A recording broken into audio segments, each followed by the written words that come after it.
ওম নমো ভগবতে বাসুদেবায় নমঃ। ওম নমো ভগবতে বাসুদেবায় নমঃ। হা কৃষ্ণ করুণা সিন্ধু দীনবন্ধু জগৎ পথে গোপীশা গোপিকাকান্ত রাধাকান্ত নমস্তুতে।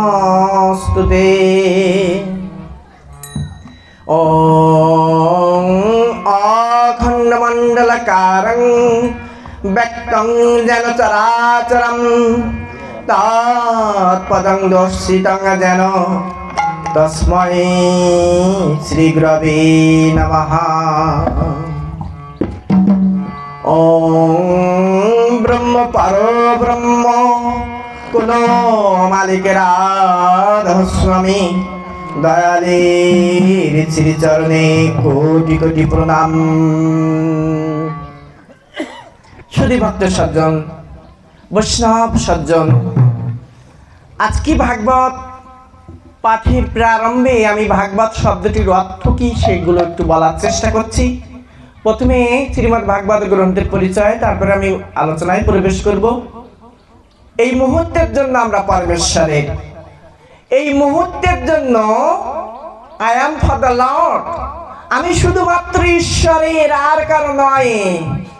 জীব কৃষ্ণের নিত্য দাস, যাবে বলে গেলাম মায়া পিশাচি তার গলে দড়ি দিলা। আমরা তার দাস, আমরা তার সেবক। তুমি কেমন করে গান করো হে গুণী, আমি অবাক হয়ে শুনি, আমি অবাক হয়ে শুনি। শ্রবণং মঙ্গলম, শ্রবণ করা। নববিধা ভক্তির প্রথম হচ্ছে কীর্তন, তারপরে কিন্তু শ্রবণ। কি বলছে নববিধা ভক্তির? বলছে শ্রবণং কীর্তনং শ্রবং বিষ্ণু পাদ সেবনম পূজম অর্চনম সখ্যং দর্শং আত্মসমর্পণম নববিধা ভক্তি লক্ষণম শ্রবণং কীর্তনং বিষ্ণু। তাহলে প্রথম হচ্ছে শ্রবণ। আমি শ্রবণ করছি না, স্বয়ং পরমেশ্বর আমাকে দিয়ে শ্রবণ করাচ্ছেন। আমি নিমিত্ত মাত্র, আমি নিমিত্ত মাত্র হব। শ্রীমদ্ ভগবদ গীতায় পরমেশ্বর ভগবান অর্জুনকে বলছেন নিমিত্ত মাত্রং ভব সব্যসাচিন। হে সব্যসাচী, হে অর্জুন, তুমি নিমিত্ত মাত্র হও। আমি তার পাদুকা, আমি তার অনুগ্রহে চলছি মাত্র। তিনি যখন পায় দেন তখন আমি তার সহচর হতে পারি। এছাড়া আর কিছু নয় আমার পরিচয়। পৃথিবীতে সবচেয়ে বড় যদি পাপ থাকে, সেই পাপটার নাম হচ্ছে আমিত্ব। স্বামী বিবেকানন্দ বলছেন সবচেয়ে বড় পাপ হচ্ছে আমিত্ব। আমি পাঠ করছি না, স্বয়ং পরমেশ্বর তার ইচ্ছা হয়েছে আমার মুখ দিয়ে তারই কথা বলানোর, তাই তিনি পাঠ করাচ্ছেন। এখানে আমি শ্রবণ করছি না, স্বয়ং পরমেশ্বর শ্রবণ করছেন তারই কথা। আমরা তার থেকে এসেছি, তাই তার সন্তান। আমরা সৎসঙ্গের শ্রী শ্রী ঠাকুর কুলচন্দ্রের সৎমন্ত্রে যারা দীক্ষিত, আমরা একজন আরেকজনকে দাদা বলি। কেন জানেন?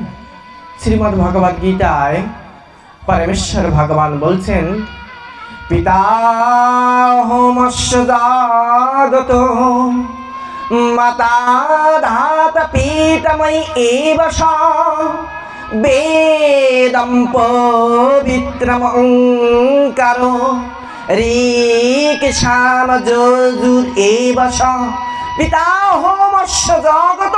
নবম অধ্যায় 17 নম্বর শ্লোক। আমি জগতের পিতা, আমি জগতের মাতা, আমি প্রপিতা, আমি প্রমাতা। বেদম পবিত্র ওঙ্কার, আমি সেই বেদের পবিত্র ওঙ্কার। তাহলে যেই নাম সেই কৃষ্ণ। এখানে নাম আর নামই অভেদ। তাই নাম করা মানে ভগবানের সঙ্গে থাকা। আর এই যে আমরা দাদা বলি, তিনি বলছেন কি আমি জগতের পিতা, আমি জগতের মাতা। প্রকৃতপক্ষে আমরা সবাই তার থেকে এসেছি। একম বহু শ্যাম, সেই এক আমি বহু, সেই এক আমি বহুরূপে এসেছি। তাই আমরা তার থেকে এসেছি, তাই আমরা তার সন্তান। তাহলে আমরা যদি সবাই তার সন্তান হই, পরমেশ্বরের সন্তান হই, তাহলে আমরা কি হই? ভাই। আমরা এক থেকে এসেছি গো। আমাদের আত্মপরিচয় যবে ভুলে যায় তবে হিংসা দেশ গ্লানি আসে, তার আগে নয়। যখন নিজেকে চিনি জানি, সক্রেটিস বলছেন নো দাই সেলফ, নিজেকে চেনো, নিজেকে জানো। যখন নিজেকে জানি না, তখন সবাইকে, সবার মধ্যে গোবিন্দকে খুঁজে পাই। যখন নিজেকে চিনি, যখন নিজেকে জানি, তখন আমার মধ্যে সেই মহা আমিকে খুঁজে পাই। তখন আর হিংসা দেশ থাকে না।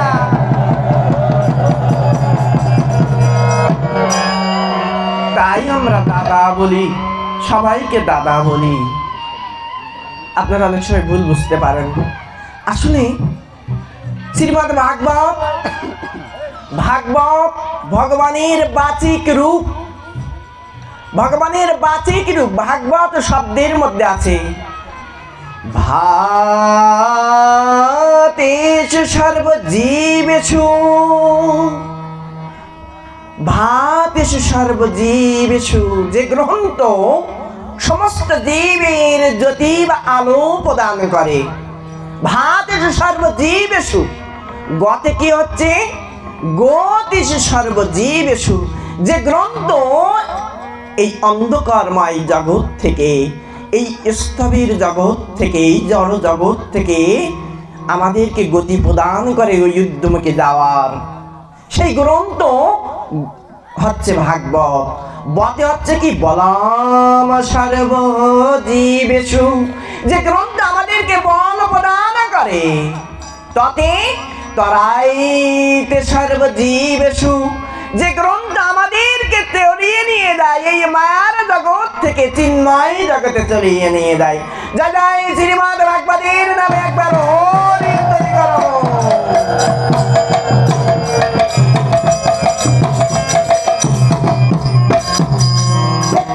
শ্রীমদ্ ভাগবতের মোট 12টি স্কন্ধ আছে। কয়টি স্কন্ধ? 12টি স্কন্ধ।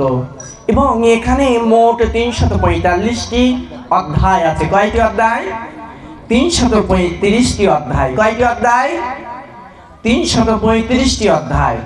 আর শ্লোক সংখ্যা কতটি? 18,000। 18,000 শ্লোক মাত্র পাঠ হইবে হয়তো বা 1 ঘন্টা। তাই খুব মুষ্টিমেয় কয়েকটি শ্লোকের উপরে আজকে আলোকপাত করব।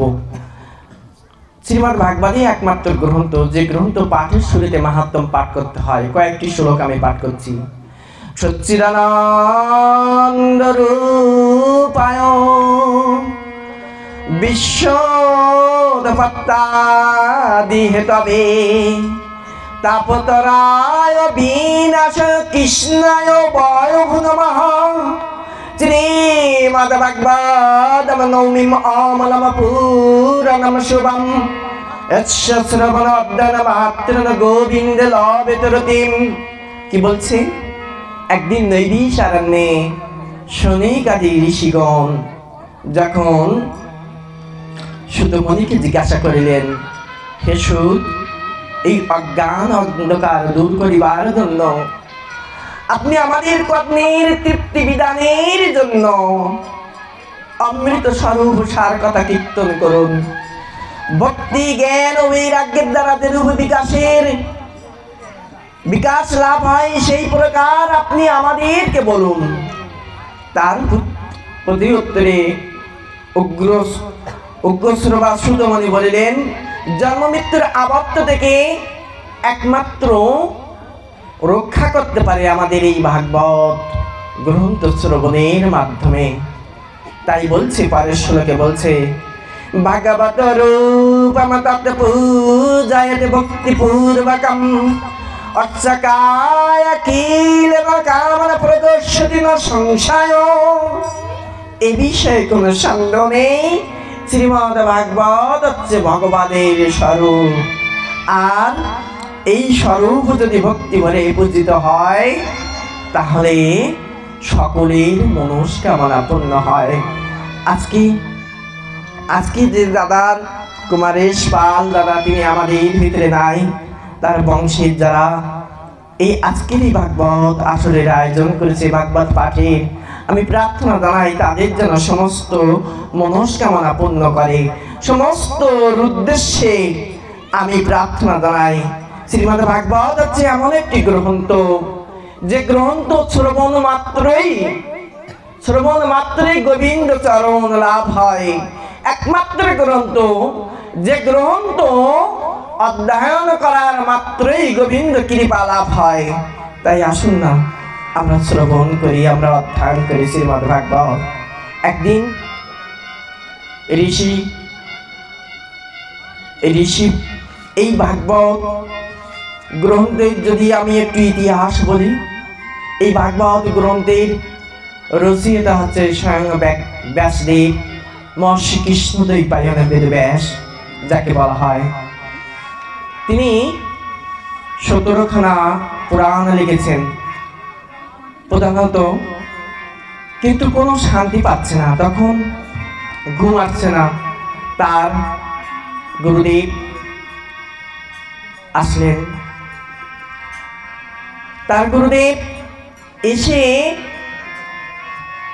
ব্যাসমণিকে বলছেন যে আপনার মনের অবস্থা কি? তখন গুরুদেবকে বলছে, আমাদের ব্যাসদেব বলছে যে গুরুদেব, আমার এই অবস্থা, আমি কোনো শান্তি পাচ্ছি না, কিভাবে আমি শান্তি পাবো? যখন একথা বলছেন তখন কিন্তু ব্যাসদেবের গুরুদেব তিনি বললেন যে আপনি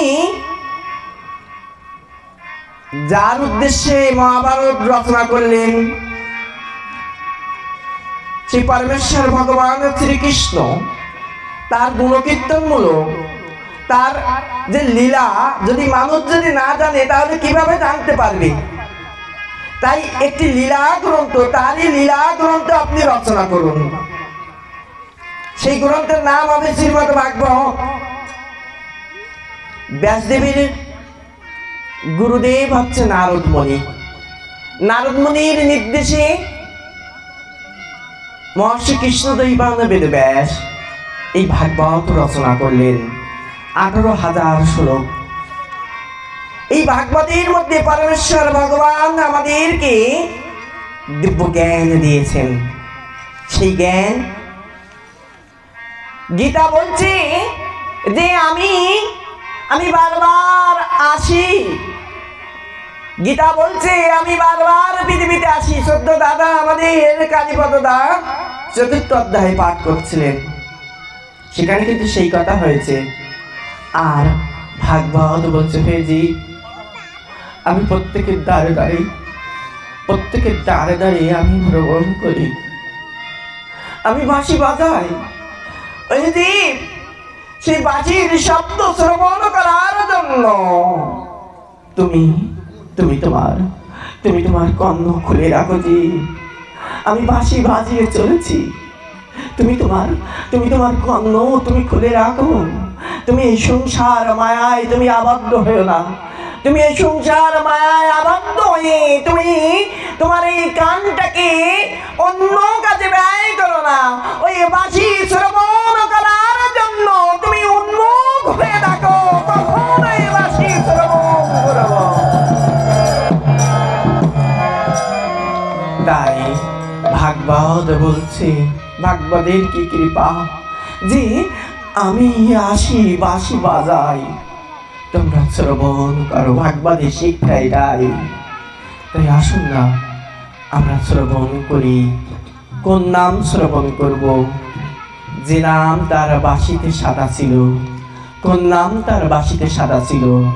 রাধা নাম তার বাঁশিতে ছিল। আমাদের গুরুদেব শ্রী শ্রী ঠাকুর কুলচন্দ্র এই যুগে কিন্তু এই রাধা নামটা নিয়ে আসলেন। রা বলিতে নয়ন ঝরে, ধা বলিতে ধুলাই চরে। বৃন্দাবনে এবার বেশ কয়েকটি তীর্থ ভ্রমণ করার সৌভাগ্য হয়েছিল। সেখানে ঠাকুর বলছে যেখানে গেলে মনের গ্রন্থির মোচন হয় সেই স্থানেই হচ্ছে তীর্থ। মহাকুম্ভ 144 বছর পরে হয়। এবার যাওয়ার সৌভাগ্য হলো আপনাদের আশীর্বাদে। সেখানে গিয়ে দেখলাম যে নাগা সন্ন্যাসীরা কোনো বস্ত্র নেই, তাদের কোনো বস্ত্র নেই। কেউ যদি দেখতে চান আমার মোবাইলে ভিডিও করা আছে, তাদের কোনো বস্ত্র নেই। কেন? আমি আজকে দেখছিলাম যে ভাগবতের ভিতরেও একটি লীলার নাম আছে বস্ত্র হরণ লীলা। আমি কতটা মান অভিমান সমর্পণ করতে পারলাম পরমেশ্বরের প্রতি, কতটা আত্মনিবেদন করতে পারলাম। নাগা সন্ন্যাসী মানে কি? নাগা অর্থাৎ যারা পাহাড় পর্বতে থাকে সেই সন্ন্যাসীকে বলা হয় নাগা সন্ন্যাসী। সেখানে গিয়ে দেখলাম হাজার হাজার লক্ষ লক্ষ ভক্ত মা গঙ্গায় অবগাহন করছে, ত্রিবেণীতে অবগাহন করছে, গঙ্গা যমুনা সরস্বতী। নরেন্দ্র মোদীও এসেছিল। এই গঙ্গা দেবীর আবির্ভাব নিয়েও আজকে আমি একটু আলোকপাত করব। ভাবছি যে ভাগবতের মধ্যেই আছে এই বন্দনাগুলো, কিভাবে গঙ্গা সৃষ্টি হলো, এগুলো জানার দরকার। আর আজকে এখানে আমি দেখতে পাচ্ছি অধিকাংশই কিন্তু বয়স্ক, অধিকাংশই কিন্তু তাদের বয়স বেশি, কিন্তু প্রকৃতপক্ষে এই জ্ঞানটা সাধারণত অল্প বয়সীদের জন্য। শৈশবে কৃষ্ণ ভজে কৃষ্ণ পাইবার আসে, যৌবনেতে কৃষ্ণ ভজে আসে বা না আসে, বার্ধক্যে কৃষ্ণ ভজে জমের অতির আসে। তা শৈশব থেকে ভজনা করা শিখাতে হয় আমাদের সন্তানকে। কি শিখাতে হয়? যে গুরুই হচ্ছে ব্রহ্মা, গুরুই হচ্ছে বিষ্ণু, গুরুই মহেশ্বর। বাবা তুমি বলো, গুরুর প্রণাম মন্ত্র শিখাতে হয়। গুরু ব্রহ্মা গুরু বিষ্ণু গুরু শিব রাম, গুরুর সেবায় মোক্ষ পাবে ধর্ম কাম। গুরু ব্রহ্মা গুরু বিষ্ণু গুরু শিব রাম, গুরুর সেবায় মোক্ষ পাবে ধর্ম কাম। একবার জপ গুরুর নাম, শ্রী গুরুর নাম একবার ভজ,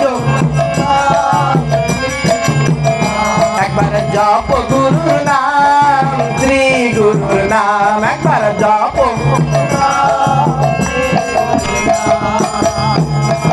দিন তোমার আনন্দে যাবে শুনলে রাধা নাম, দিন তোমার আনন্দে যাবে।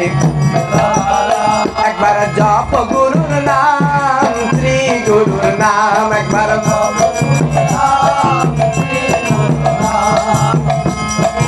কি বলছে? আমাদের দিন আনন্দে যাবে কিভাবে? এই রাধা নাম জপের মাধ্যমে, গুরুর নাম জপের মাধ্যমে। ভাগবত কি বলছে? ভাগবতে সপ্তম স্কন্ধ 15 অধ্যায় 26 নম্বর শ্লোক। সেখানে কি বলছে জানেন?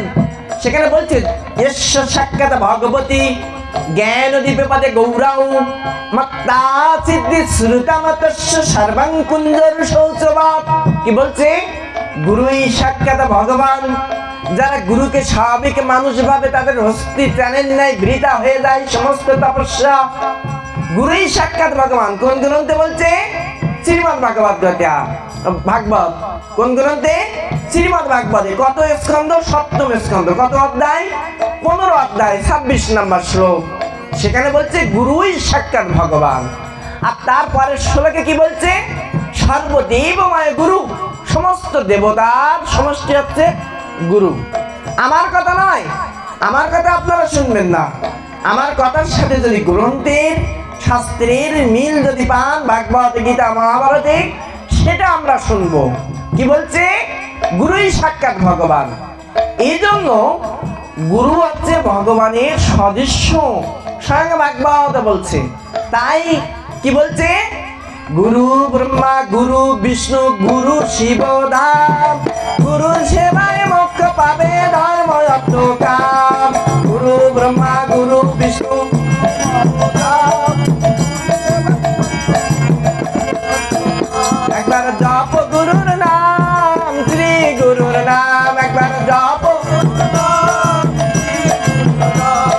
দিন তোমার আনন্দে যাবে জপলে রাধা নাম, দিন তোমার আনন্দে যাবে জপলে রাধা নাম। মেঘ বরণ মুরারি ধারণ বংশী বদন শ্যাম, যমুনার কিনারে বসে জপ শ্রী গুরুর নাম। মেঘ বরণ মুরারি ধারণ বংশী বদন শ্যাম, যমুনার কিনারে বসে জপ শ্রী গুরুর নাম। একবার জপ গুরুর নাম, শ্রী গুরুর নাম, একবার জপ গুরুর নাম, শ্রী গুরুর নাম, জপ গুরুর নাম, শ্রী গুরুর নাম। তাহলে কি বলছে? গুরুর নাম জপ করার কথা। আর গৌর সুন্দর কি বলছে? গৌর সুন্দর বলছে হরির নাম হরির নাম হরির নাম বা কে বলাম, গলির নাস্তব নাস্তব নাস্তব গতির অন্যথা। হরির নাম ছাড়া অন্য কোনো নামে গতি নাই। একবার নাম নিলে যত পাপ হরে, জীবের সাধ্য নাই তত পাপ করে। তাই একবার নাম, আজকে আলোচনা হচ্ছিল যে এই যে নাম অপরাধ আছে, 10টি নাম অপরাধ। তার ভিতরে প্রথম অপরাধ কি জানেন? তার ভিতরে প্রথম অপরাধ হচ্ছে গুরু নিন্দা। এক গুরু আরেক গুরু নিন্দা করা। আজকে সনাতন ধর্মে বাংলাদেশে আর থাকবে কিনা ভবিষ্যতে জানি না। সনাতন ধর্ম অবলম্বীরা বাংলাদেশে বিভিন্ন জায়গায় ঘুরছি, শুনছি সবার মনোভাব। যদি ভিসা ছাড়তো, হ্যাঁ, আমাদের এলাকার কথা বলি, আমি খুলনা সাতক্ষীরার মানুষ। আমাদের এলাকায় যখন 5ই আগস্ট ঘটনা ঘটে গেল, বিশ্বাস করবেন কিনা জানি না, যারা মানে পাসপোর্ট করা ছিল না, তারা সবাই, একটা সিঙ্গেল ব্যক্তি নেই যে যারা পাসপোর্ট করেনি। যদি ভিসা ছাড়তো, এদেশে হিন্দু থাকতো কিনা সন্দেহ আমার। মুসলিমীয় কয়জন, জমি বিক্রি করা জন্য যে কয়জন থাকে সেই কয়জনই থাকতো। তাহলে এই যদি অবস্থা হয় আমাদের সনাতন ধর্মের অবস্থা এমন হবে কেন? তারা তো বলছে না তোমরা দেশ ছাড়িয়ে যাও। হ্যাঁ, তারা কি কোনো জায়গায় বলছে? আজকে গান্ডারির দেশ ছিল আফগানিস্তান। হ্যাঁ, আফগানিস্তান, কি কথাটা মিথ্যা বললাম না দাদা? আফগানিস্তান, তা সেখানে ওই কালী মন্দিরে কে পূজা করবে? সেখানে ওই বিষ্ণু মন্দিরে কে পূজা করবে? আপনাদের পাড়ায় কি মন্দির নাই? এই পাড়ায় মন্দির নাই, এই আশেপাশে মন্দির নাই, এই মন্দিরগুলো কে দেখবে? আপনারা যদি সবাই চলে যান। ভগবান শ্রীকৃষ্ণের শিক্ষা কি এই? ভগবান শ্রীকৃষ্ণ বলছে হে অর্জুন তুমি যুদ্ধ করো, বলছে কিনা? তস্মাৎ সর্বসু কালেষু মাম অনুসর যুদ্ধস্য। হে অর্জুন তুমি আমাকে স্মরণ করে তুমি যুদ্ধ করো। কত অধ্যায়? 8ম অধ্যায়। কত নাম্বার শ্লোক? 7 নাম্বার শ্লোক। 8ম অধ্যায়ে 7 নাম্বার শ্লোকে ভগবান বলছে অর্জুন তুমি ধর্ম রক্ষার জন্য যুদ্ধ করো। কিসের জন্য? ধর্ম রক্ষা করার জন্য। আজকেও দেখছিলাম যে 6 জন নিহত হয়েছে প্যালেস্টাইন। সেখানে কিন্তু ইসরায়েলের সাথে প্যালেস্টাইনের চুক্তি হয়েছে, জানেন কিনা জানি না, যে যুদ্ধবিরতি, এখন যুদ্ধ বিনিময় হচ্ছে। একজন কালকে 3 জন ছাড়ছে, 3 জনকে ছেড়ে দিয়েছে, তার বিনিময়ে 190 জনকে ছাড়তে হচ্ছে। কাদের? ইসরায়েলকে। আপনারা জানেন কিনা এগুলো জানি না। তাই এই যে অবস্থা, ওই প্যালেস্টাইনিরা ওরা কিন্তু দেশ ছাড়ছে না, আর আমরা কি করছি? আমরা আজকে দেশ ছেড়ে চলে যাচ্ছি, আমরা আজকে দেশ থেকে পালাচ্ছি। দাদারা মায়েরা, রামায়ণের একটা গুরুত্বপূর্ণ কথা, সেখানে কি বলছে জানেন? রামায়ণে বলছে জননী জন্মভূমি স্বর্গাদপি করেছি। জননী এবং জন্মভূমি স্বর্গের চেয়ে শ্রেষ্ঠ। জননী এবং জন্মভূমি কার চেয়ে শ্রেষ্ঠ? স্বর্গের চেয়ে শ্রেষ্ঠ। আজকে ভাগবতের শিক্ষা এটাই কিন্তু, যে তুমি তোমার মাকে পূজা করো, মাকে ভক্তি করো, পিতাকে পূজা করো, পিতাকে ভক্তি করো। আমার ভাগবত কি বলছে? আচার্য দেব ভাব। কি বলছে?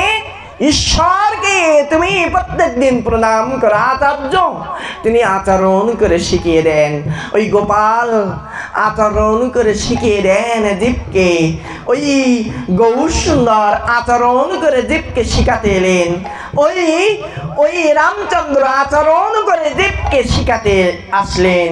তাই বলা হয় আচার্য দেব ভাব, পিতৃদেব ভাব। কি বলছে? পিতাকে তুমি প্রত্যেকদিন নমস্কার করো, মাতৃদেব ভাব, মাতাকে তুমি প্রত্যেকদিন শ্রদ্ধা করো। আমার গোপাল, গোপীরা পরীক্ষা করছে। গোপাল সবে মাত্র আদো কথা বলতে শিখেছে। গোপাল সবে মাত্র আদো আদো কথা বলতে শিখেছে, হামগুড়ি দিতে শিখেছে, হাঁটতে শিখেছে, অল্প অল্প করে হাঁটছে। ছোট্ট গোপাল, ছোট্ট গোপাল, ছোট্ট গোপালকে গোপীরা পরীক্ষা করছে, আশেপাশে মানুষকে। গোপাল, গোপাল তোমার পিতার পাদুকাখানে একটু আনো তো। গোপাল আমার পিতার পাদুকার সামনে গিয়ে, জগৎ স্বামী তিনি, সারা বিশ্ব ব্রহ্মাণ্ডের সৃষ্টিকর্তা তিনি, সমস্ত জীবের যিনি সৃষ্টি করেছেন, আপনি আচরে দিককে শিখায়। তাই তিনি জগৎ গুরু বলা হয় তাকে, তাই তিনি আচার্য। তাই তিনি জুতার সামনে গিয়ে বসলেন, জগৎবাসীকে শিখালেন। বাবার পাদুকাখানিও অসম্মান করতে নেই।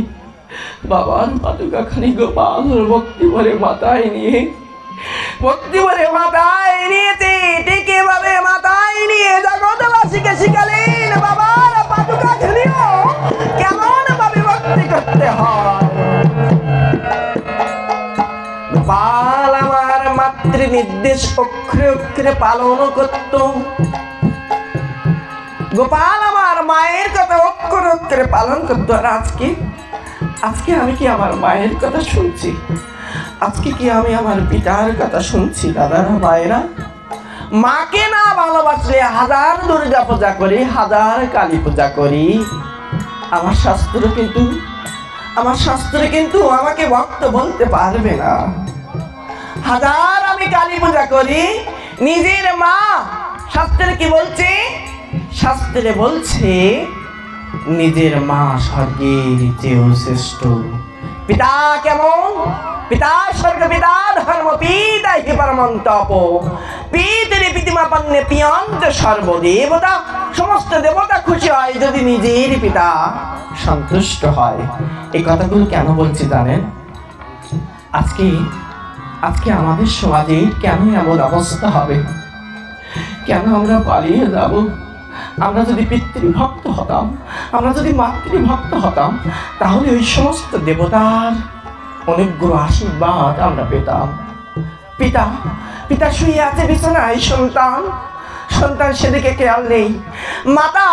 মাতা প্রস্রাব করছে বিছানায় বৃদ্ধ বয়সে, আর পুত্র বলছে মা গো তোমার পায়খানার বড় গন্ধ, মা গো তোমার প্রস্রাবের বড় গন্ধ, তোমাকে আর এই ঘরে থাকতে দেওয়া যাবে না। হায় রে ভগবান, একই দৃশ্য দেখতে হচ্ছে বাংলায় বিভিন্ন প্রান্তে ঘরে। একই দেখছি।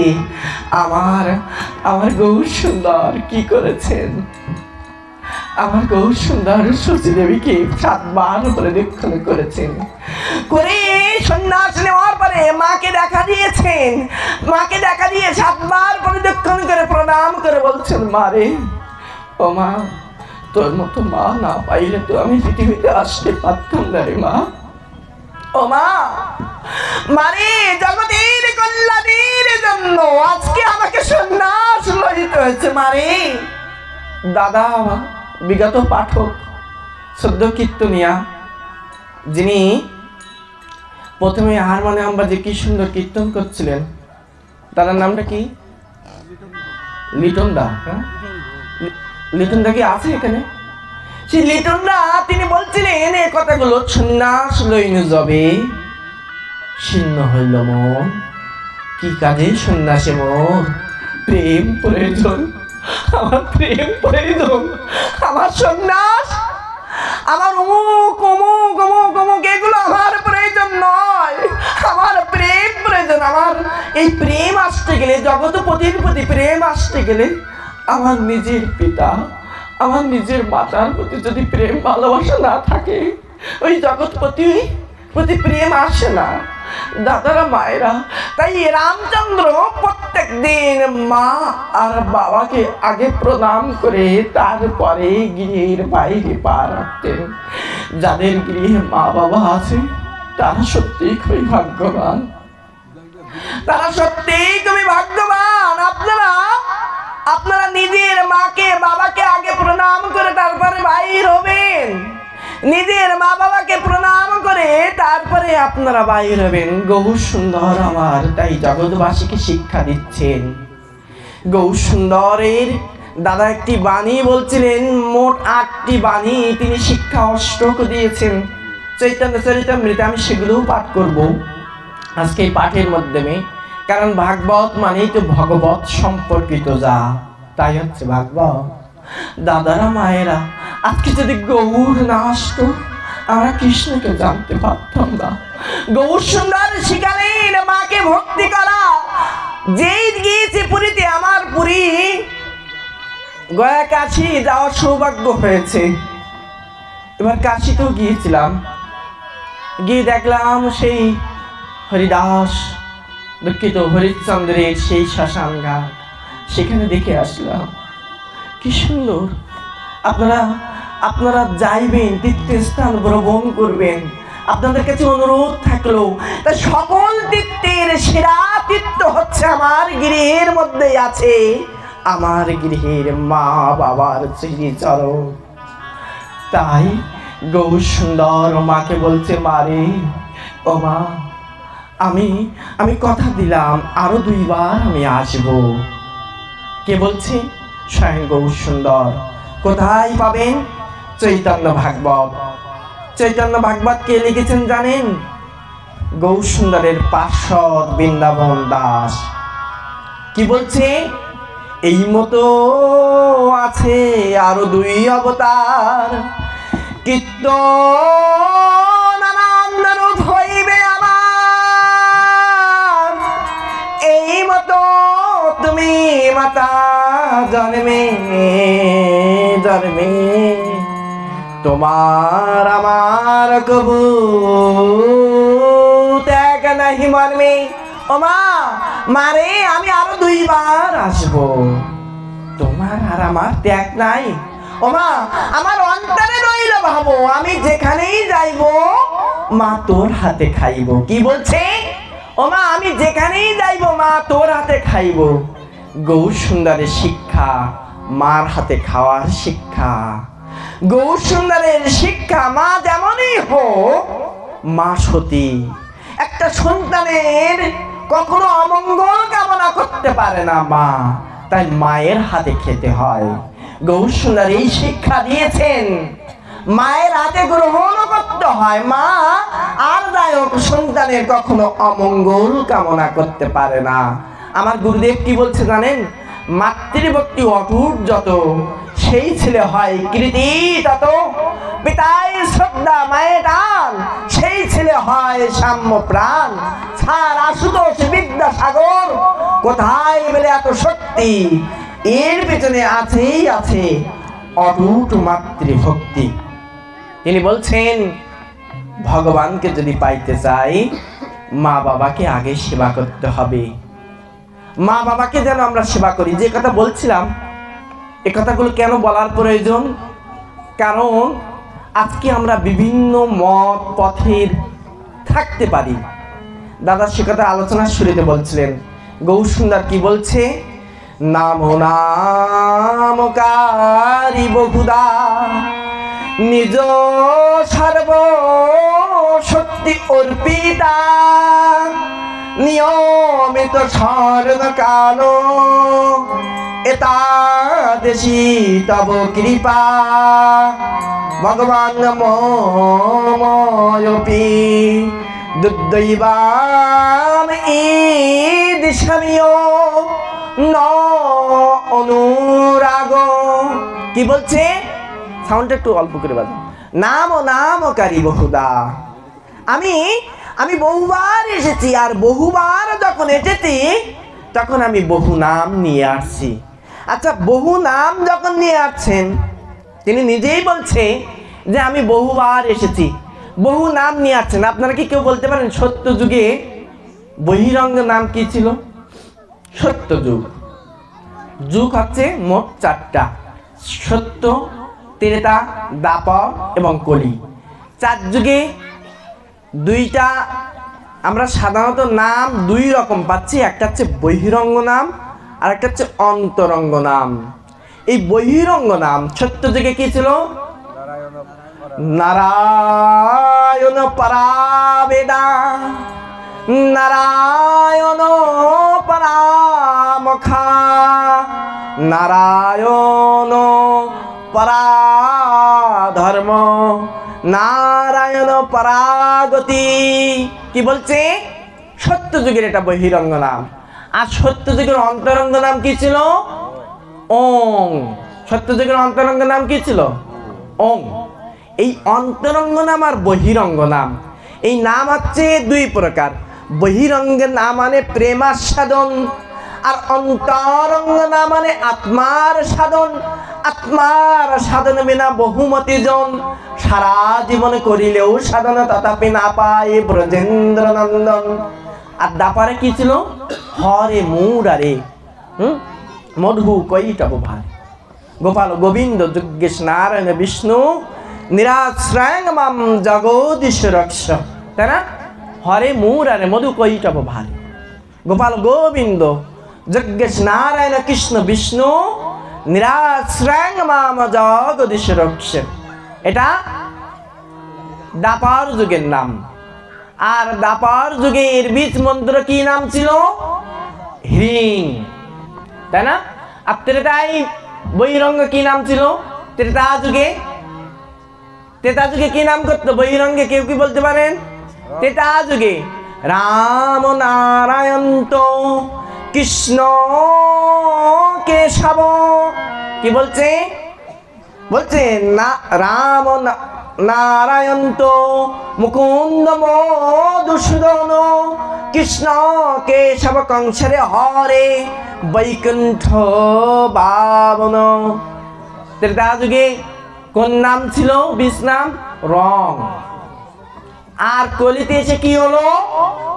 কলিতে বহিরঙ্গ নাম কি হলো? হরে কৃষ্ণ। তাই না? আসুন তো সবাই মিলে একটু হাততালি দিয়ে কীর্তন করি। হরে কৃষ্ণ কৃষ্ণ কৃষ্ণ হরে হরে, হরে রাম রাম রাম হরে হরে। সবাই কৃষ্ণ হরে, ওইদিকে হাততালি কই, হাততালি।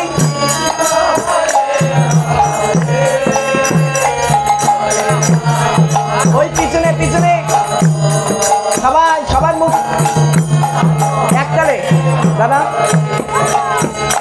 হরে কৃষ্ণ কৃষ্ণ কৃষ্ণ হরে হরে, হরে রাম রাম রাম হরে হরে, হরে কৃষ্ণ।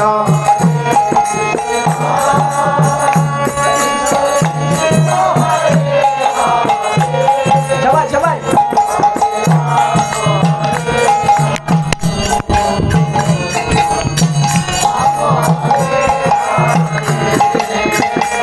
হরে কৃষ্ণ কৃষ্ণ কৃষ্ণ কৃষ্ণ হরে হরে, হরে রাম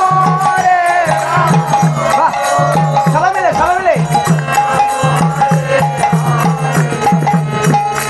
হরে কৃষ্ণ।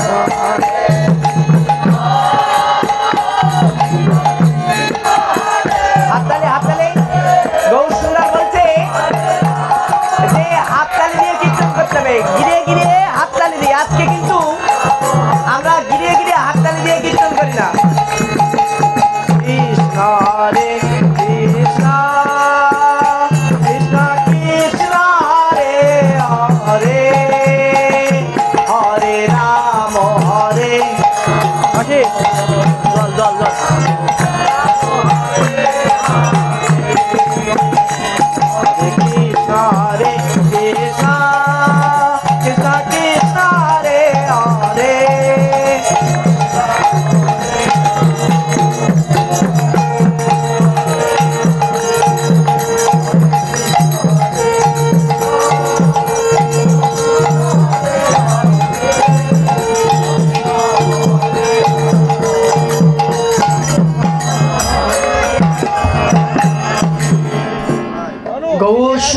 আমার প্রত্যেকের দ্বারে দ্বারে গিয়ে কীর্তন করতেন। আজকে নিতাই ত্রয়োদশী, তাই না? এই তিথি নিতাইয়ের দিবস আজকে। সেই নিতাইকে বলছে গৌরসুন্দর, কি বলছে? গৌরসুন্দর বলছে যে তুমি যাও মানুষের দ্বারে দ্বারে যাও। প্রভু কহে নিত্যানন্দ, জীব সব হইল অন্ধ, কেহ না পাইল নাম, এক নিবেদন তোরে, এক নজরে দেখবি যারে লইবি নাম। কি বলছে? যাকেই দেখবে তাকে নাম দিবি। আজকে আমাদের ঋত্বিক দাদা, ওই যে দেখেন আমাদের সুব্রত দা, তিনি কিন্তু একজন শিক্ষক প্রাইমারি স্কুলে। ওই যে দণ্ড ধারে, ওই দণ্ড কিন্তু নিতাই গৌরসুন্দর একটা দণ্ড দিয়েছিলেন, একটা লাঠি দিয়েছিলেন। এই লাঠি কিন্তু যেন তেন লাঠি নয়, গুরু প্রদত্ত আশীর্বাদ। এর নাম কিন্তু দণ্ড, অর্থাৎ এটা সর্বদা শাসন করেন। কি শাসন করেন? ওই যে তুমি যেন অহংকার করো না। ওই যে তুমি যদি অহংকার করো তাহলে তোমার পতন অনিবার্য। কি বলছে? ত্রিবিধম নরকস্য দ্বারম, কাম ক্রোধ তথা লোভ, তস্মাৎ এতৎ ত্রয়ম ত্যজ। 16 অধ্যায় 23 নম্বর শ্লোক গীতার ভিতরে বলছে কি ভগবান? ত্রিবিধম নরকস্য দ্বারম, কাম ক্রোধ তথা লোভ। তাহলে আমার যেন লোভ না হয়। এই লাঠি কিন্তু দণ্ড দেয়, আমাকে শাস্তি দেয়। তুমি লোভ করো না। পাঠ করতে গিয়েছো, আমাকে 5000 টাকা না দিলে আমি পাঠ করবো না। গান করতে গিয়েছো, আমাকে 10,000 টাকা না দিলে আমি গান করবো না। দাদারা মায়েরা, গৌরসুন্দরের শিক্ষা এটা ছিল না। আজকে আমরা কীর্তনের দল ভাড়া করি কিন্তু কীর্তন করি না। আজকে গিরিয়ে হাততালি দিয়ে কীর্তন যদি করত, কোন সন্তান আজকে ভয় পেয়ে পালিয়ে যেত না। কোন সন্তান আজকে ভয় পেত না, কারণ আমাদের মৃত্যু হয় না। শাস্ত্রে বলছে আমরা দেহান্তর হই মাত্র।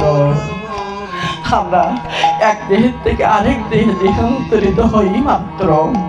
কি বলছে গীতার ভিতরে পরমেশ্বর ভগবান? 8ম অধ্যায় 5 এবং 6 নম্বর শ্লোকে যে মৃত্যুর সময় আমার চিন্তা করতে করতে দেহ রাখে, সে আমাকে পায়। সেখানে স্পষ্টভাবে বলছে এমজম ভাবি সরঙ্গ ভাবনম তদ্দন্তে কারেবরম তং তামেবতি কুন্ত সদা তদ্ভব ভাবিত অন্ত কালে সমমে বসরম মুক্ত কারেবরম ইয়া পরাতি জাতি নাস্তিত্র সংশয়। এ বিষয়ে কোনো সন্দেহ নেই হে অর্জুন, যারা আমার কথা চিন্তা করতে দেহ রাখে তারা আমাকে পায়। অন্তকালে যে ভাব নিয়ে যাবে সে সেই ভাব অনুসারে জীবন লাভ করতে পারবে। জানি না কুমারেশ দাদা কি ভাব নিয়ে তিনি দেহ রেখেছেন। তিনি যে ভাব নিয়ে দেহ রেখেছেন সেই জীবনে তিনি লাভ করেছেন। আমি তার জন্য প্রার্থনা জানাই যেন গোবিন্দ চরণ সে লাভ করতে পারে। যে কথা বলছিলাম যে নাম অপরাধ আছে 10টি। কয়টি? 10টি। এত নাম হচ্ছে, নাম যজ্ঞ হচ্ছে, কেন আমাদের উদ্ধার হচ্ছে না? নাম অপরাধ হচ্ছে না তো। আমি এবার নবদ্বীপ ধামে যাওয়ার সৌভাগ্য হয়েছিল। 2 তারিখে আমি গিয়েছিলাম, ফেব্রুয়ারির 2 তারিখে নবদ্বীপ ধামে গিয়েছিলাম। সেই নিম্নাস্তলায় যেখানে তিনি আবির্ভূত হয়েছিলেন, সেখান থেকে মাথা ঠুকে গৌরসুন্দরের কাছে প্রার্থনা করছিলাম। তুমি বলছো, কি বলছো? ওই নন্দননু কিম করাম পতিতাম বিশ্বমে বাবু সিন্ধু কৃপয়া তব পদ পঙ্কজ স্থিত ধুলিবি সদৃশ্য চিন্তয়। আমাদের শিক্ষা অষ্টকের একটা শ্লোক কি বলছে? ওই নন্দননু কিম করাম, হে নন্দন নন্দন, হে সর্বকারণ কারণ, কৃপয়া তব পদ পঙ্কজ, আমাকে কৃপা করে তোমার ওই পায়ে ধূলিকণা সদৃশ্য করে থাকি।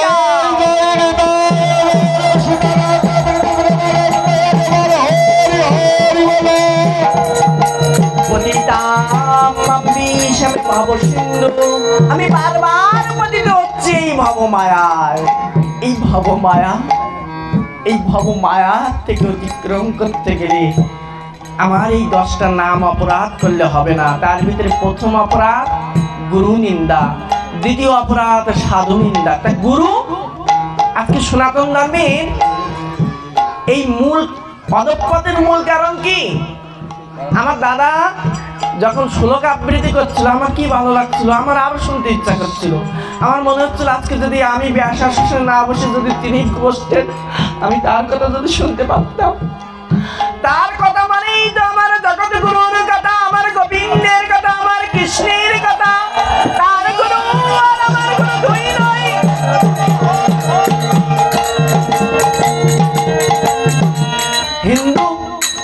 হিন্দুর সংজ্ঞা কি? আমরা তো হিন্দু দেই, হিনঞ্চা জুসা জাতি ইতি উচ্চতে হিন্দু। হিনঞ্চা জুসা জাতি ইতি উচ্চতে হিন্দু। সংস্কৃত অভিধানে দেখবেন হিন্দু শব্দের অর্থ কি? হিন্দু। হিনঞ্চা জুসা জাতি ইতি উচ্চতে হিন্দু। যে জাতির ভিতরে কোনো হিংসা নেই, যে জাতির ভিতরে কোনো মলিনতা নেই, যে জাতির ভিতরে কাউকে হেয় করার কোনো বিধান নেই, সেই জাতির নামে হিন্দু। তাহলে কেন কেন আমি আর এক গুরু শিষ্য আর এক গুরু শিষ্যকে নিন্দা করব? কেন কেন এক গুরু আরেক গুরুকে নিন্দা করব? যে লোকনাথের ভক্ত তাকে কি বলতে পারে না, বাবা বাবা লোকনাথের কৃপা তোর উপরে যেন মর্জিত হয়? যে যে নিতাইয়ের ভক্ত তাকে কি আমরা বলতে পারি না যে নিতাই দাদ যেন তোকে আশীর্বাদ করে? তাই দাই নিতাই গৌর পৃথিবীর মানবে হরে।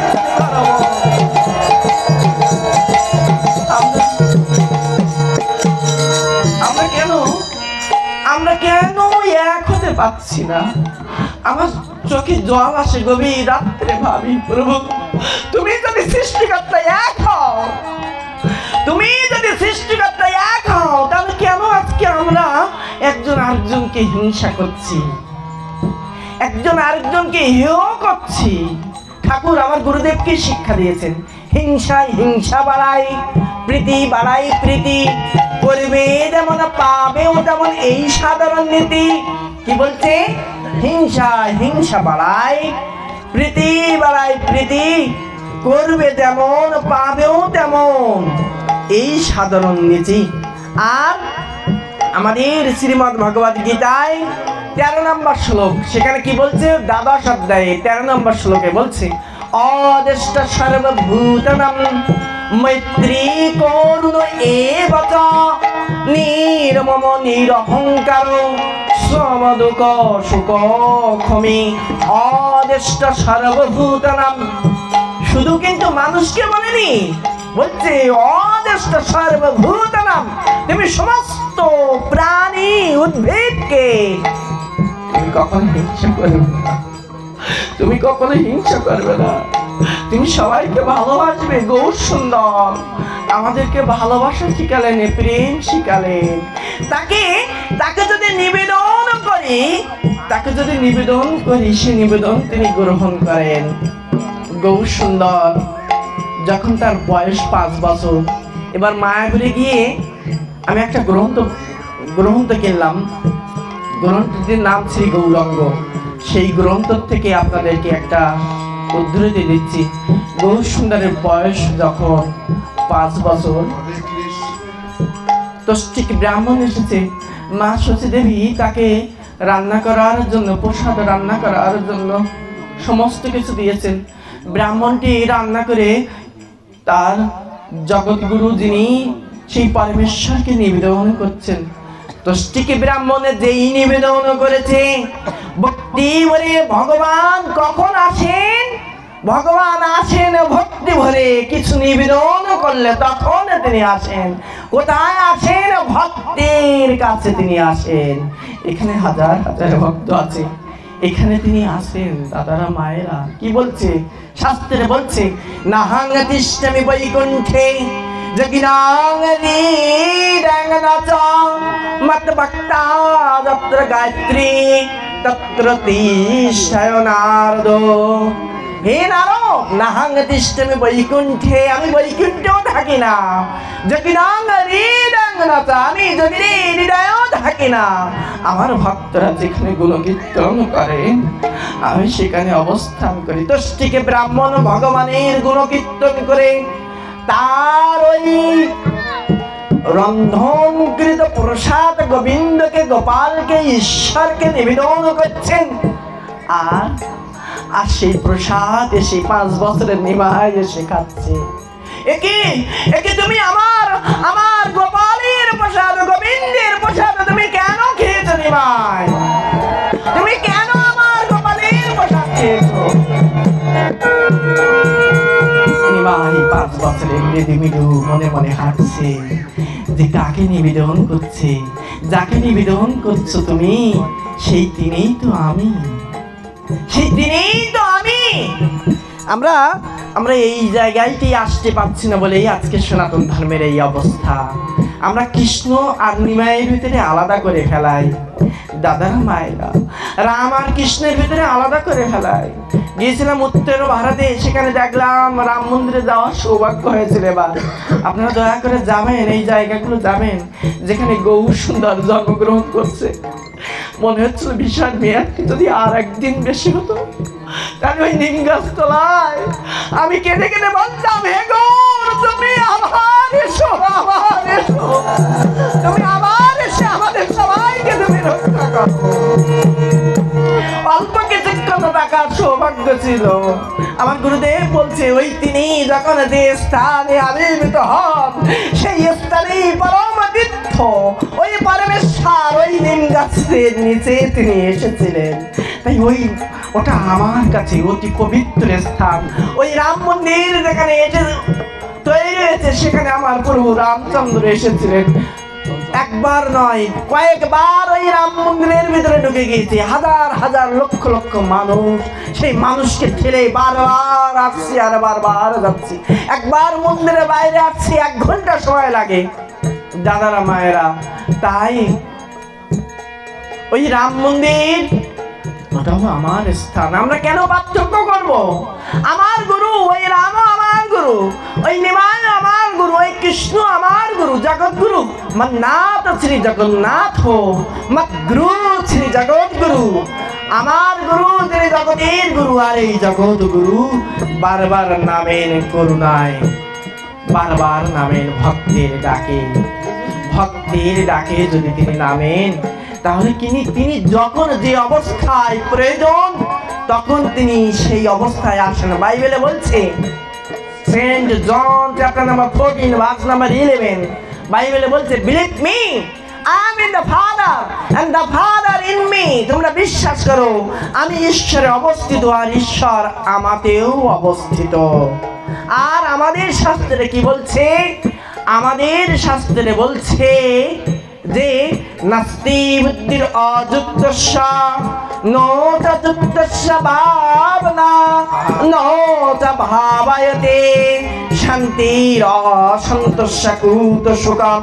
যে গুরুর সাথে যুক্ত নয়, তার সচ্চিন্তা সদ্ভাবনা উদিত হয় না। শ্রীমদ্ ভগবদ গীতায় বলছে নাস্তি বুদ্ধির অযুক্তস্য। তাহলে আমাদের গুরুর সাথে যুক্ত হতে হবে। আপনারা প্রশ্ন করতে পারেন, আমাদের নীলকমল দা এখানে, নীলকমল দা যখন প্রথমে শুরু করেছিলেন, দাদা ছিলেন, তিনি কি উচ্চারণ করেছিলেন জানেন? তিনি বলছিলেন বন্দে পুরুষোত্তম। তিনি কি বলছেন? বন্দে পুরুষোত্তম। জানেন এর অর্থ কি জানেন? বন্দে মানে বন্দনা করা, আর পুরুষোত্তম কে? এই গ্রন্থটার নাম শ্রীমদ্ ভগবদ গীতা। গীতার একটা অধ্যায়ের নামই পুরুষোত্তম যোগ। 18টা অধ্যায়ের 15 অধ্যায়। কোন অধ্যায়? 15 অধ্যায়। সেখানে কি বলছে? 15 অধ্যায় 16, 17, 18, 19 4টা শ্লোক পড়বেন। সেখানে কি বলছে? দৌ ইমৌ পুরুষ লোক খর অক্ষর এবচ খর সর্বাণি ভূতানি কুটস্থ উচ্চতে উত্তম পুরুষজন্য পরমাত্মা ইতি উদারীত ইয়াদকতরামাবিষ্ট বিভূতি অবৈশ্বর তস্মাৎ খরম ওদিতমক্রত ওপিত উত্তম অতস্মি লোক বেদ জানতি পুরুষোত্তম এ যমম এমং জানতি পুরুষোত্তম সর্ববিদ বদতি মম সর্বভাবেন ভারত। এবারও যারা আমাকে পুরুষোত্তম রূপে ভজনা করে, তারা সর্বজ্ঞ। অর্জুনের আর একদম ভারত। এই গীতায় অর্জুনের আরেকটা নাম কি বলছে? হে ভারত, মানে ভারতের বংশোদ্ভূত আমরা। ভারত রাজার নাম অনুসারে নাম হয়েছে ভারতবর্ষ। তাই অর্জুনকে বলছে, অর্জুন যারা পুরুষোত্তম রূপে আমাকে ভজনা করে তারা সর্বতভাবে আমাকেই ভজনা করে দাদারা মায়েরা। তাই ওই যে কালীপদরা, ওই যে নিতাইরা, তারা বন্দে পুরুষোত্তম বললে ভুল বলছে না, এটা গীতার শিক্ষা। ভাগবতের 12 জন, ভাগবত গ্রন্থে 12 জন মোট মহাজন। বৈষ্ণব মহাজন কতজন দাদা? 12 জন। বা বৈষ্ণবদের গুরু, আদি গুরু কতজন? 12 জন। বৈষ্ণব আচার্য বলা হয়। ষষ্ঠ স্কন্ধ, 3য় অধ্যায়, 20 নম্বর শ্লোক। ভাগবতের কত স্কন্ধ? ষষ্ঠ স্কন্ধ, 3য় অধ্যায়, 20 নম্বর শ্লোক। সেখানে কি বলছে?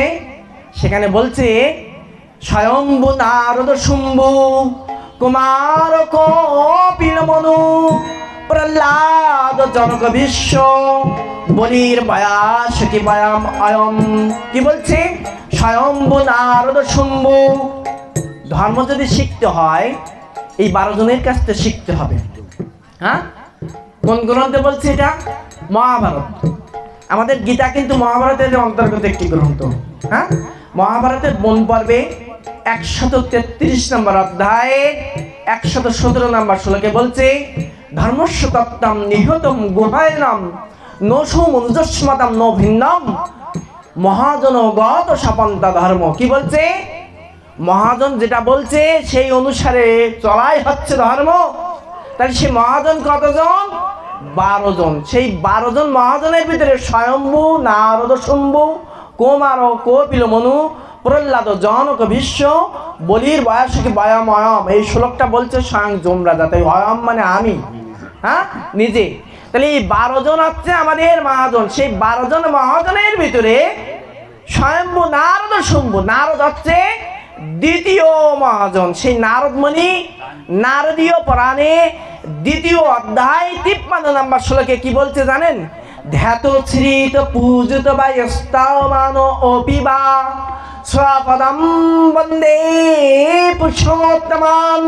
এই নারদীয় পুরাণে বলছে যার পূজা করলে পরমেশ্বর খুশি হয়, যার ধ্যান করলে পরমেশ্বর খুশি হয়, সেই আমার সেই পুরুষোত্তমকে আমি নমস্কার জানাই, সেই পুরুষোত্তমকে আমি বন্দনা করি। তাই আমরা কি বলি? সবাই মিলে বলি তো, বন্দে পুরুষোত্তমম, বন্দে পুরুষোত্তমম, বন্দে পুরুষোত্তমম। একেবারে শেষ প্রান্তে চলে এসেছি। আমার একটা সময় দেওয়া আছে, সেই সময়ে আমি শেষ করব। কি বলছে? আমরা জয়গুরু বলি। কি বলি? আমরা জয়গুরু বলি। অনেকেই যারা নিতাই সম্প্রদায়ের কাছ থেকে দীক্ষা নিয়েছেন তাদের বললে, জয় নিতাই বললে তারা খুশি হয়। আমার সামনে যদি কোনো জয় নিতাই বা নিতাই সম্প্রদায়ের দীক্ষিত কেউ থাকে, আমি কিন্তু তখন জয়গুরু বলি না। আমি কি করে জানেন? জয় নিতাই বলি। আমি বুঝি যে ওই মানুষটা বৈষ্ণব তন্ত্রে, তখন আমি হরে কৃষ্ণ বলি, আমি কিন্তু জয়গুরু বলি না। কেন জানেন? কারণ ওনার ভিতরে আমার ভগবান শ্রীকৃষ্ণ আছে। আছে না দাদা? গীতা পড়তে হবে। কি বলছে? আমি সবার হৃদয়ে অবস্থান করি, তাই না? অষ্টাদশ অধ্যায় 61 নম্বর শ্লোক পড়বেন। কি বলছে? যে আমি সবার হৃদয়ে অবস্থান করি। এখন প্রশ্ন হচ্ছে এই জয় নিতাই আর জয় গুরু বলার ভিতরে কোনো পার্থক্য আছে কিনা? যেহেতু আমরা একজন আরেকজনকে হেয় করি, জয় গুরু শব্দের অর্থটাকে একটু বলার চেষ্টা করি। জয় মানে মঙ্গল বা শান্তি। জয় মানে কি? মঙ্গল বা শান্তি। আর গুরু শব্দের অর্থ জগৎগুরু। গু অন্ধকার, রু আলো। সেই জগৎগুরু আপনার মঙ্গল বা শান্তি দান করুন। জয়গুরু শব্দের অর্থ কি? জয়গুরু আপনার মঙ্গল বা শান্তি দান করুন। তা জগৎগুরু কে? প্রশ্ন থাকে, জগৎগুরু কে? হ্যাঁ, জগৎগুরু আমার গৌর সুন্দর। জগৎগুরু কে? জগৎগুরু আমার কৃষ্ণ। আবার যদি খ্রিস্টানদের কাছে যান, তাদের জগৎগুরু একজন আছে। আবার যাদের ওই আমার পার্শ্ববর্তী সম্প্রদায়ের কাছে যান, তাদের কাছে তাদের একজন আছে। কিন্তু জগৎগুরু 2 নয়, জগৎগুরু 1। শ্রী শ্রী ঠাকুর অনুকূলচন্দ্র বলছেন, বুদ্ধ ঈশায় বিভেদ করিস, শ্রী চৈতন্যের আছুল কৃষ্ণে জীব উদ্ধারে হন আবির্ভাব, একই ওরা তাও জানিস নি, তারা এক। আচ্ছা, শ্রেষ্ঠ বৈষ্ণবকে? বৈষ্ণবদের ভিতরে শ্রেষ্ঠ বৈষ্ণব দেবাদিদেব মহাদেব। কে? মহাদেব। কোথায় পাবেন? শ্রীমদ্ ভাগবতে আপনি পড়বেন, সেখানে কি বলছে? নিন্মাগমম যথা গঙ্গা দেবানামচ্যুত তথা বৈষ্ণবম তথা শম্ভু পুরাণম ইদম তথা নিন্মাগমম যথা গঙ্গা। নদী সময়ের ভিতরে শ্রেষ্ঠ গঙ্গা। গঙ্গা এবার অবগাহন করছিলাম, মা গঙ্গা। ও মা, গঙ্গা দেবীতে অবগাহন করে কি বলছিলাম জানো? ও মা, মা গো, তুমি তো স্বয়ং বিষ্ণু পাদের থেকে তুমি এসেছো, তুমি বিষ্ণু পায়ের থেকে সৃষ্টি হয়েছো। যখন ভগীরথ বলছে, ও মা, মা গো, আমার বংশের সবাইকে তুমি উদ্ধার করো। মা গঙ্গা দেবী বলছে, আমি আসলে তো পাতারে প্রবেশ করে যাব, আমাকে আমার এই ধারাটা রক্ষা করার জন্য একজনের প্রয়োজন। তখন ভগীরথ শিবের আরাধনা করলো, যিনি শ্রেষ্ঠ বৈষ্ণব, সেই দেবাদিদেব মহাদেব। আজকে যখন প্রয়াগরাজে গিয়েছিলাম, সেখানে সবাই হর হর মহাদেব বলছে। বৈষ্ণবের গুণগান গাইলে, বৈষ্ণব হতে গেলে, যিনি বৈষ্ণব তার জয় গান গাইতে হয়। আপনারা সবাই বলুন তো, আসুন আমরা সবাই বলি, জয় জয় বাবা শিবনাথ ভোলানাথের নামে একবার হরি করব। জয় বাবা ভোলানাথ, জয় বাবা ভোলানাথ। আজকে বৈষ্ণব হতে গেলে শিবের প্রয়োজন। সেই শিব কি বলছে পার্বতীকে বলছে, গুরু ইত্যক্রাং দেবী দিবাগ্রে যস্যবত্ততে তস্য কিম বিদ্যতে বিদর্শ কিম বৃথা গাকারোচ্চনাত ব্রহ্মহত্যা বিনশ্যতি উকারোচ্চনাত বিগত জন্ম পাতকাং হরে। হে দেবী, যারা জয়গুরু বলে তাদের পেট পাঠির প্রয়োজন হয় না, কারণ গকার উচ্চারণ করলে কেউ যদি ব্রহ্মহত্যাকে জনিত পাপ হয়, সেটাও নাশ হয়ে যায়। উকার উচ্চারণ করলে বিগত জীবনের পাপ বিনাশ হয়ে যায়। তাই আমরা যারা জয়গুরু বলছি, আমরা কিন্তু শাস্ত্র বিধান অনুসারেই বলছি। দাদারা, মায়েরা, আপনারা অপরাধ নেবেন না। তবে আমার সামনে ওই দাদাকে দেখলে আমি আগেই হরে কৃষ্ণ বলবো, ওনাকে দেখলে আগে জয়গৌর বলবো। আমারটা আমি শ্রেষ্ঠ বলবো না, কিন্তু এটা শাস্ত্রে আছে। দাদারা, মায়েরা, শ্রীমদ্ ভগবদ গীতায় কি বলছে? শ্রীমদ্ ভগবদ গীতায় 16 অধ্যায় 22 এবং 23 নম্বর শ্লোক, সেখানে কি বলছে জানেন? ইয়া শাস্ত্রে বিদুষ্যতে বত্ততে কাম করতো নো সিদ্ধিম নো আবাপনতি নো সুকাম পরম গতিম তস্মাৎ শাস্ত্রম পুরমানতে কার্য অকার্য বিদায়তে জ্ঞাতা শাস্ত্রে বিদুক্তম কর্ম কুত্তমি হয়ারসি। হে অর্জুন, ইয়া শাস্ত্রে বিদুষ্যতে বত্ততে কাম করতো, যারা শাস্ত্রের বিধি লঙ্ঘন করে কোনো কিছু করবে, নো সিদ্ধিম নো আবাপনতি, তারা কখনো সিদ্ধি লাভ করতে পারবে না, কোনো উন্নতি লাভ করতে পারবে না। তাই আসুন না আমরা শাস্ত্র মেনে আমরা কর্ম করি। আসুন না আমরা গোপালকে জানার চেষ্টা করি। আর সেই গোপালকে জানতে গেলে দাদা বলছিল 5টা দরজা। প্রথম হচ্ছে কি ভাব জানেন? বাৎসল্য ভাব, দাস্য ভাব, সখ্য ভাব, শান্ত ভাব আর মধুর ভাব, কান্তা প্রেম। এই গোপাল আর গোপীদের যে ভাব, গোপীরা চেয়েছে তাকে স্বামী রূপে পেতে, স্বামী স্ত্রীর মধ্যে যে ভাব, এটা হচ্ছে মধুর ভাব। বা আর বাৎসল্য ভাব কি? মা যশোদার সাথে আমার গোপালের যে ভাব। গোপাল, ও গোপাল, মা ওখানে জানা, মা যশোদা গোপালের চিন্তা করছেন আর ননী মৈথুন করছেন। মা যশোদা গোপালের চিন্তা করছেন আর ননী মৈথুন করছেন। এক হাতে গোপালের দড়ি মা যশোদা টানছেন, আরেক হাত দিয়ে দুধ জল দিচ্ছেন। মন কিন্তু গোপালের দিকে। গোপাল, আমার গোপাল হলো ননী খাইতে ভালোবাসেন। আমরা আজকে সনাতনীরা এখানে অনেকেই, আপনারা যদি দয়া করে কোনো ধর্মীয় স্থানে আসেন, দয়া করে ধুতি পরবেন। আমার গোপাল ধুতি পরতেন, আমার নিমাই ধুতি পরতেন, আজকে এই পোশাকগুলো যদি আমরা না পরি, এক সময় কি হবে, এই পোশাকগুলো জাদুঘরে স্থান হবে। জানিস, ওই হিন্দু বলে